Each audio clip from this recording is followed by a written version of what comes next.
Hey everyone, I thought I'd come out here in the woods and talk to you about this book, The Way Through the Woods on Mushrooms and Morning by Long Litt Woon. This is the Book Naturalists pick for the first half of the month of May, and it's also the Springathon group read.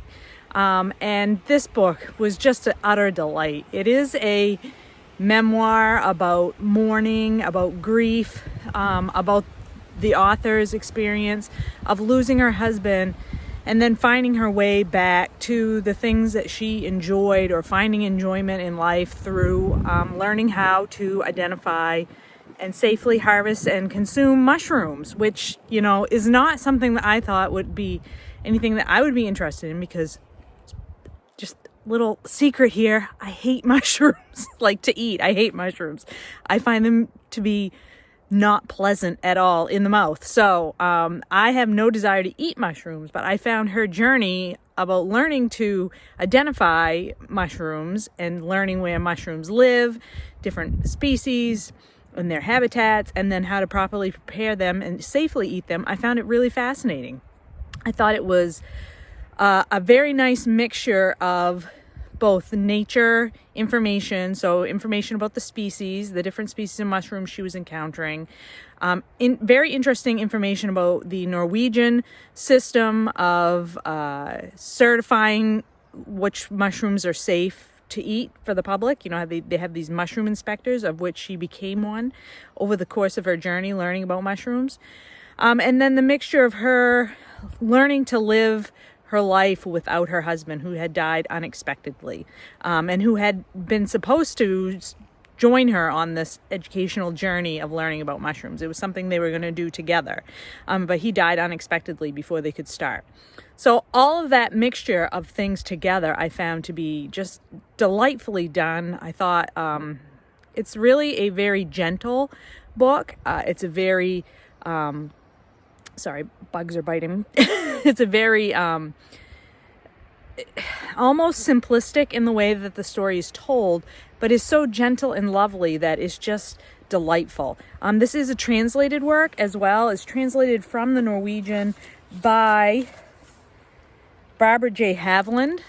So that's interesting as well, because we don't often get nature writing that's translated. So I found that to be a really delightful aspect of this book, as well as just the story that's being told and the information that I learned about mushrooms. I thought it was really fascinating to learn about the Norwegian system for training people to identify which mushrooms are safe to eat and which aren't, and their inspection system where members of the public who pick mushrooms can come and bring what they've gathered to these inspectors and, you know, basically make sure that what they're going to eat is safe for them to do so. I don't think that we have anything like that in the U.S., at least nothing I've ever heard of before. So I thought it was really interesting. I also thought it was really interesting at the way she talked about how mushrooms are seen differently in different jurisdictions. So different countries, different nations look at the same exact species of mushroom differently as far as its safety to consume by a human. So that's pretty interesting to me. And it makes you wonder if it's just some of it is a little bit of a personal preference or a cultural preference for a particular flavor or not, versus something that truly is toxic and dangerous for somebody to consume. So yeah, that was really interesting aspect of this book as well. There's also some very delightful line drawings within the book that break up the sections and the chapters and give you a little hint of what the mushrooms look like. I would love to show you a mushroom here in our woods behind my house, but it's the wrong time of year and I haven't found any yet, so you're just gonna have to make do with just the woodland scene. I did want to read you a section of this book. So on page 133, this is a quote that I thought was really poignant and really encapsulated for me what this book was about and the importance of this book. So it says, "The mushroom lesson for the new widow is that specific GPS coordinates are not the only thing you need when you go mushroom hunting. Having the right attitude is equally as important.